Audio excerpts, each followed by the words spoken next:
Hello friends, welcome back to my channel English with Sneha. तो आज की स्टोरी है द प्राउड ऑयस्टर। प्राउड होता है घमंडी, ऑयस्टर यानी समुद्र में जो सीप होते हैं ना उसको ऑयस्टर बोलते हैं कि घमंडी सीप। काफ़ी अच्छी स्टोरी है, न्यू वर्ड्स भी आए हैं, तो कृपया लास्ट तक ज़रूर बने रहिएगा। और अगर आप चैनल पर नए हैं तो प्लीज़ चैनल को सब्सक्राइब कर लेना, साथ ही बेल आइकन प्रेस कर देना ताकि आने वाली वीडियो के नोटिफिकेशंस आपको मिलते रहें। और प्लीज़ वीडियो को लाइक करना ना भूलिएगा। Once there lived an oyster inside his shell in the ocean. Once यानी एक बार, there यहाँ पे as a dummy subject use हुआ है, lived मीन्स रहता था, an oyster an यूज हुआ है क्योंकि यहाँ से वाउल साउंड आ रही है और यहाँ ये वाउल है, तो ये हमने an यूज कर लिया।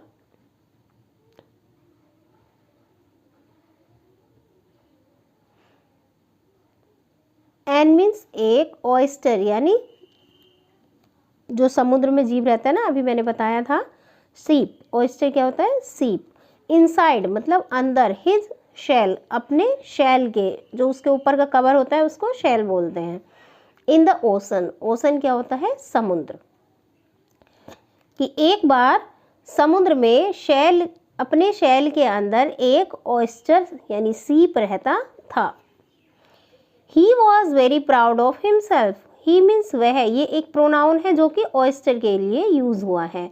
Was means था, very means बहुत, proud मतलब घमंडी, of himself यानी अपने आप में, कि वह अपने आप में बहुत घमंडी था। He believed that he was the most important creature in the world as he was the creator of pearls. He believed यानी उसको विश्वास था। believed क्या होता है? विश्वास, यानी उसको विश्वास था। that means कि, he means वह, was means था, the most important, ये सुपरलेटिव डिग्री होती है जब हम most लगा देते हैं, सुपरलेटिव बन जाती है कि सबसे महत्वपूर्ण क्रीचर यानी प्राणी। और अगर मोर इम्पोर्टेंट लगा देते तो ये हो जाती comparative degree. In the world यानी संसार में, एज क्योंकि, ही मीन्स वह, वॉज मीन्स था, क्रिएटर क्या होता है? बनाने वाला या रचना करने वाला। और पर्ल्स, पर्ल्स होते हैं मोती, यानी कि वह मोतियों की रचना करने वाला था। उसको विश्वास था कि वह सबसे महत्वपूर्ण प्राणी है संसार में क्योंकि वह मोतियों की रचना करता है या मोतियों को बनाता है। One day यानी एक दिन, he was thrown on the seashore by a huge tide.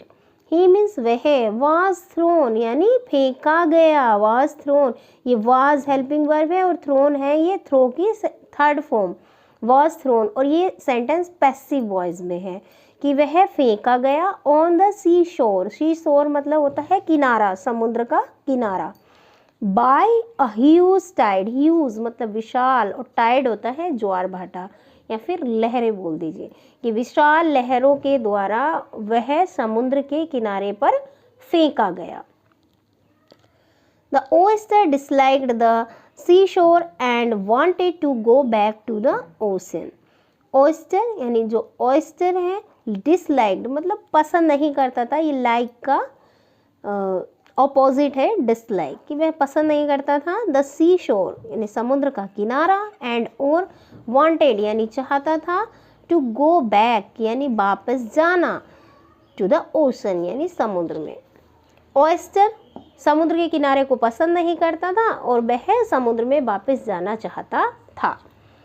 A crow saw him and pecked at his shell saying, a crow यानी एक कौआ, सा मीन्स देखा, ये सी की सेकेंड फॉर्म है, SEE मीन्स देखना और सा मीन्स देखा, हिम मीन्स उसको, एंड मीन्स और, पैक्ड, पैक्ड मतलब होता है चोंच मारना, पैक का मतलब होता है चोंच मारना, और चोंच मारी ये सेकेंड फॉर्म है।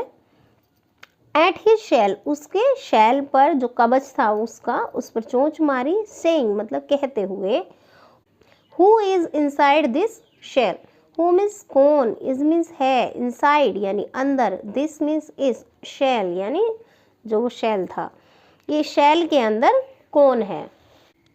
प्लीज़ कम आउट, प्लीज़ यानी कृपया, कम आउट बाहर आओ, आउट मीन्स होता है बाहर और कम मीन्स आना, कि कृपया बाहर आओ, ये इम्पेरेटिव सेंटेंस है। I am a crow and I want to see you your face. I means मैं, एम मीन्स हूँ, अ मीन्स एक, क्रो मीन्स कौआ, कि मैं एक कौआ हूँ, एंड मीन्स और, आई वॉन्ट मैं चाहता हूँ, टू सी मतलब देखना, योर फेस तुम्हारा चेहरा, फेस मीन्स चेहरा, कि मैं तुम्हारा चेहरा देखना चाहता हूँ। The oyster scolded him saying, oh you are such an ugly creature. Oyster, scolded मतलब डांटा, स्कॉल्ड मीन्स होता है डांटना, और स्कॉल्डेड यानी डांटा, हिम मीन्स उसको, किसको यानी कौए को, ये कौआ के लिए यूज हुआ है एक प्रोनाउन। सेइंग मीन्स कहते हुए, ओ अरे, you are such an ugly creature, देखो एन यूज हुआ है क्योंकि यहाँ से बाउल साउंड आ रही है, अगली अ, क्रीचर यानी प्राणी, कि तुम कितने भद्दे प्राणी हो, अगली यानी भद्दा, कि ओ तुम कितने भद्दे प्राणी हो। Just go away, just go away यानी चले जाओ, गुस्से में जब कहते हैं ना किसी को कि जस्ट गो अवे, यहाँ से चले जाओ। I am the maker of pearls, I means मैं, एम मीन्स हूँ, द मेकर, मेकर मतलब बनाने वाला, ऑफ मीन्स का, पर्ल्स यानी मोती, मैं मोतियों को बनाने वाला हूँ। The oyster, I want come out for you, ये होता है वुड नॉट, कि मैं नहीं आऊँगा बाहर, फॉर यू तुम्हारे लिए, कि मैं तुम्हारे लिए बाहर नहीं आऊँगा।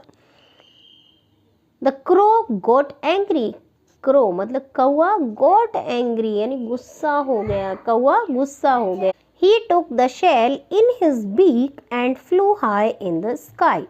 ही मीन्स उसने, ये कौए के लिए यूज हुआ है, कि उसने, टुक मीन्स लिया, ये टेक की सेकंड फॉर्म होती है टुक, और थर्ड फॉर्म होती है इसके टेकन, कि उसने लिया द शेल यानी शेल को, इन हिज बीक अपनी चोंच में, बीक क्या होती है चोंच, कि उसने शेल को अपनी चोंच में लिया, एंड मीन्स और, फ्लू हाई, फ्लू मतलब उड़ा, ये फ्लाई की सेकंड फॉर्म है, fly flu flu, high means ऊंचा, इन द स्काई यानी आकाश में, उसने शेल को अपनी चोंच में लिया और आकाश में ऊंचा उड़ गया।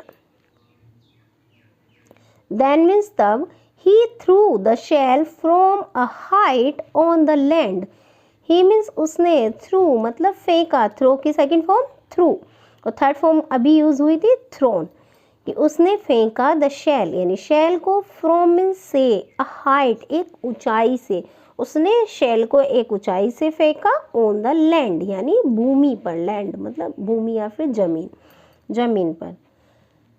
The shell broke into pieces, shell broke मतलब टूट गया, ब्रेक की सेकंड फॉर्म ब्रोक, और थर्ड फॉर्म होती है ब्रोकन, इनटू पीसेस यानी टुकड़ों में, शेल टुकड़ों में टूट गया।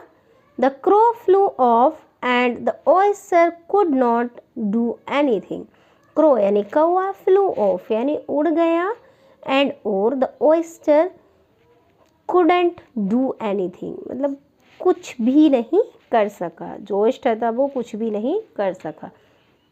तो गाइस, घमंडी होना हमेशा नुकसानदायक होता है, तो इसलिए हमें घमंड नहीं करना चाहिए। ये थी आज की स्टोरी। आई होप आपको पसंद आई होगी, तो प्लीज़ लाइक कर देना और एक प्यारा सा कमेंट ज़रूर करना, क्योंकि अगर आप कमेंट करते हो तो मुझे बहुत अच्छा लगता है। तो मिलते हैं दूसरी स्टोरी में। Thank you for watching.